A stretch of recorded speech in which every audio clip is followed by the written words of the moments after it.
If you didn't play V Rising 2 years ago when it came out in early access, you at the very least heard of it. I personally played it for 40 hours with my friends, we made it to endgame, there was a server wipe, and we said we'll be back at 1.0. And look at that, 1.0 is here. And I'm very happy to report that I think that the 1.0 version of V Rising has turned what was already a great game in its early access form into an absolutely phenomenal game.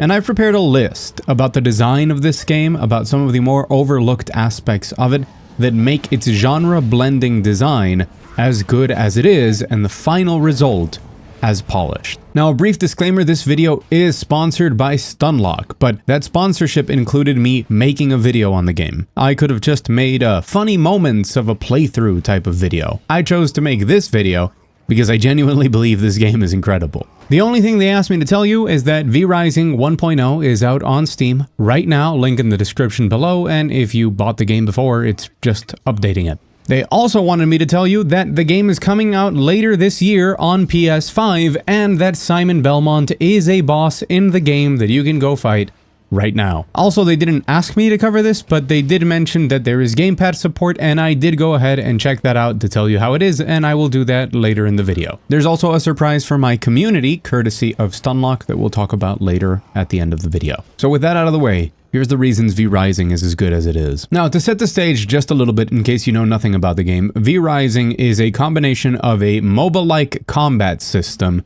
with a survival crafting game that has both PvP, PvE, and single-player options to explore this world and progress through a tech tree by taking down different enemies and then doing the usual gathering resources and refining them. You probably know how this works by now. You first get a bone weapon, and with the bone weapon, you then get some copper ore, and then you build a place to turn it into ingots, and then you make copper weapons, and that just keeps going. And within the way this progression is implemented is where the first stroke of genius for me is. I really like survival crafting mechanics and the gameplay loop that they present, but oftentimes it feels like many games present that loop as its main feature. The better ones present a loop that you're excited to progress through, games like Satisfactory or Factorio, that when you progress through that tech tree, open up more creative avenues for you to then express your creativity and go wilder and wilder with your ambitions as you grow your manufacturing and your survival and your crafting. Although I guess those are more factory makers, I guess. I oftentimes get overwhelmed with survival crafters as they get deeper and deeper down their tech tree, and I get overwhelmed by the possibilities I have without very clear objectives or objectives that feel very far away. But V Rising isn't just a survival crafting game. It uses the loop of a survival crafter and combines it into the building aspect of having your big vampire mansion and your fantasy fulfillment as a vampire as a tool for its progression and its world systems, while still having them be directly in service of the combat, which is still at the core of the game. Progressing through the tech tree isn't just gathering more resources and building more things. It's about crafting better gear so that you can go out there and expand on your combat mechanics to take out more and more difficult bosses, which are not just more difficult because they have higher damage numbers, but because they have their own unique fights with their own mechanics, their own arenas, and just a whole host of wild and wacky characters that I enjoyed every single fight in the game. Having a consistent objective to work towards, something that is very tangible and reminded to you constantly, that you have to go and take down bosses, because taking them down unlocks new tech that you can then fuel into that resource and survival crafting in order to make yourself stronger and hunt more. I never felt overwhelmed, and even though it's not as broad or as expansive as other survival crafters, it's an incredibly clever use of a tried and true system that people love in order to supplement the core of the game in that combat. At the end of the day, you can even skip quite a lot of the different rungs in the tech tree if you know where certain bosses are and you're willing to fight to the best of your abilities, even while under-geared, to leapfrog certain parts of the game, really reminding you that yes, at the core of this game is a combat game that focuses on your skill. But the way that these things are integrated together means that it doesn't feel like a strange mishmash of different ideas to create the experience of this open world hunting progression for bosses while upgrading your castle and making yourself stronger. And tying into that is number 2, which is streamlining. in many ways that are incredibly smart. There's a lot of little details here that were made all the way back in early access. Things like how you don't need specific mining tools to gather resources. You just need to smack stuff with the same attack that you smack enemies. This cuts down on things like the amount of things that you craft, how many things you have to manage in your inventory when it comes to your tools, and it means that at any moment as you're roaming through the world, if you spot something that you think is worth farming, you just jump over, smack it a couple of times, and then take it back home. But I think it's more interesting even to look at how it creates its open world and makes it feel like a very linear progression. You always start out at the very bottom of the map, and the map very naturally gets harder and harder and filled with higher level enemies the more up north you go, with the sides to the east and the west holding little extra things to do. This means that instead of relying on the randomness of biomes or forcing players to explore different areas aimlessly in order to progress, the fixed map has been created with so much love and attention to make sure that as you go through the game, you explore each of the regions of the 3 acts that the game is divided in, and each region can have their own personality. Each region can have their own important resources. And as you enter a new region with their own distinctive enemies and resources, you have to adapt to that. You feel like you're entering a new level. And that's how a lot of the objectives, the combat-based objectives of hunting down the V-carriers, feel in V Rising. It's this big level, an assault on a location that has been carefully crafted for you to explore as you take down different enemies and learn new patterns in each region for each of the different enemy types to face down a unique boss at the end. The way that the game very naturally guides you in that progression and towards those levels means that it cuts down on a lot of the fat that other open world survival crafting games with PvP tend to have. Some of that streamlining and world design shines even brighter in PvP, because by containing certain important resources for your progress throughout the gear tree into certain regions, it guarantees that those are places where people of similar levels will have scuffles at, naturally leading towards more conflict and keeping things exciting on the map. And it's details like that over and over and over again that make me look at V Rising, especially in its 1.0 finished version, and say, damn, this game is really smart. Now, I already talked about how the resource gathering and crafting is simpler than many games that have it as a focus. But I feel like that streamlining strikes a very good balance of making those elements not take too long while still having enough depth and complexity to give people who are looking to create the perfectly oiled machine enough to actually do so. Whether it be with auxiliary systems like how you can take prisoners and automate certain things through those prisoners, or how you can build things that naturally create resources in your own base, and of course, the base building, which despite the perspective of the game, for me, it strikes the perfect balance of allowing me to make a house, allowing me to make my mansion something that I enjoy, something that I'm excited to build and walk around in, even though it's relatively simple. I personally have a big issue with building in games because I am a builder. I love building super complex things, and I can't tell you how many hours of my life I lost to Valheim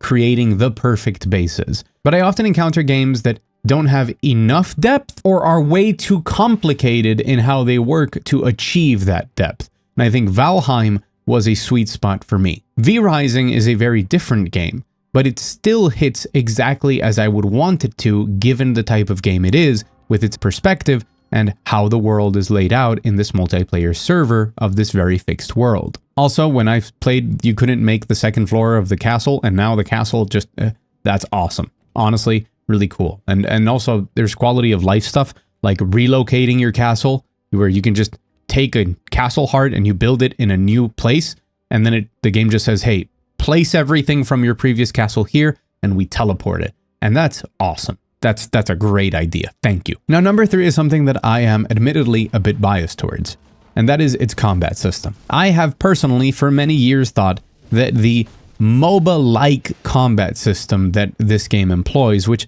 really is just an evolution of a twin-stick shooter to a certain degree, has been completely underutilized in games. The twin-stick shooter as a framing for a game has so much untapped potential despite being the system that some of the biggest games in the world are framed in, like League of Legends or Dota 2. Now, that is changing. Some people would even argue No Rest for the Wicked follows in this line of design, but also we have an upcoming MMO and an upcoming Battle Royale that also take advantage of this perspective.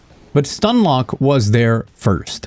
I played a lot of Battle Right, which, in case you didn't know, is the combat system of V-Rising, but without the rest of stuff. It's just a PvP game where you choose a hero like a MOBA and then you go and fight. And I thought Battle Right was great. And in a framing that not enough people are using, Stunlock with V-Rising have solidified themselves as the gold standard. This combat system is just perfect. There is so much about controlling your character in a game like this here that is exceptional. And the proof of that is that you probably didn't think about it at all.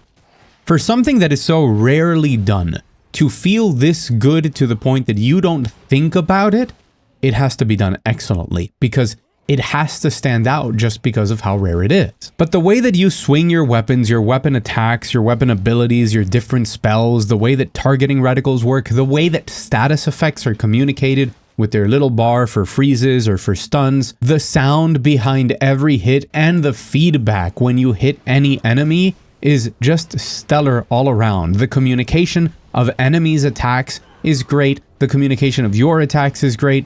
The amount of variety in the combat systems in this game, be that from the movesets of different enemies and bosses to the wild movesets that you can have when you combine all of the different weapon types and all of the different spells, plus some of the variations that you can get for legendary gear at endgame. Even the way the camera works, allowing you to move to a very top-down perspective reminiscent of Battle Right and their other games, or angle it a bit lower down, closer to the ground to give it a little bit more of a third-person perspective, which is how I prefer to play V-Rising specifically. It's all been very finely tuned to have a system that works so well while being, in a way, the only one that works like it. And while I think other games like No Rest for the Wicked are taking a more Dark Souls approach to it, I think that V-Rising is much more of a MOBA or ARPG adaptation of it to this more tactile, more hands-on, and immediate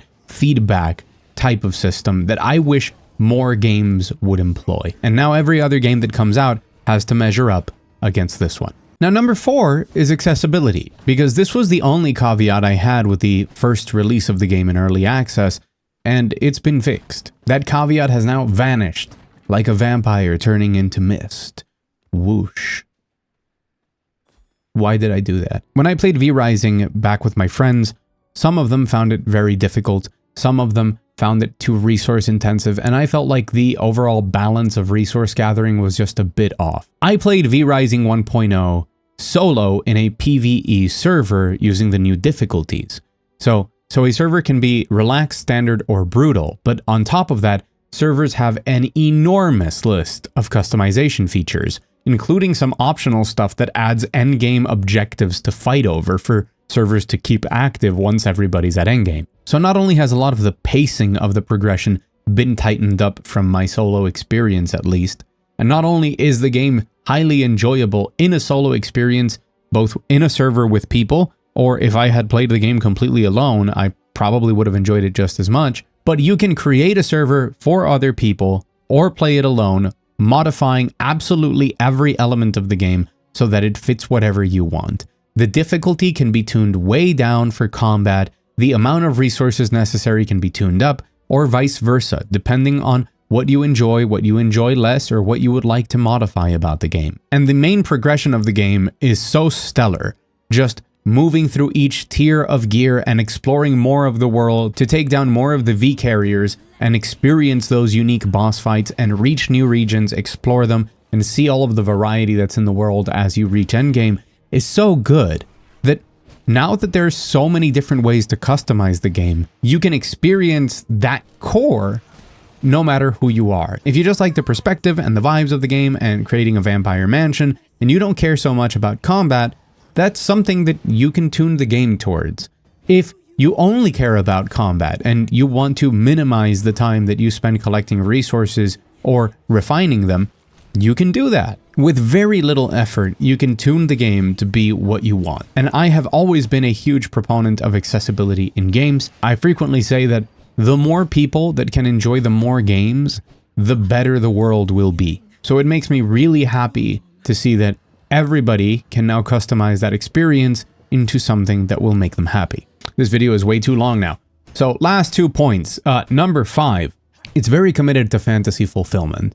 And when I started playing, this was an issue, and nowadays I've gotten used to it. But things like the fact that you cannot walk in sunlight or you will burn, and you need to go jumping throughout shade to shade in order to not burn in the sunlight if you're walking out during the day, is really cool, because it makes you think, hey, I can't walk out right now into the sun, and if I get caught on my way to an objective during the sun because I'm going to wait at the door of my next hunt until nightfall, and you get caught out when the sun is out, you will probably die. But it's that commitment to that kind of Castlevania legacy, which it does have a collab with, by the way, that I think is important to giving the game its personality. The Vampire Mansion and the way that you can enslave different humans, kind of like a mini Pokemon, to collect the best humans to make the best teams to serve you.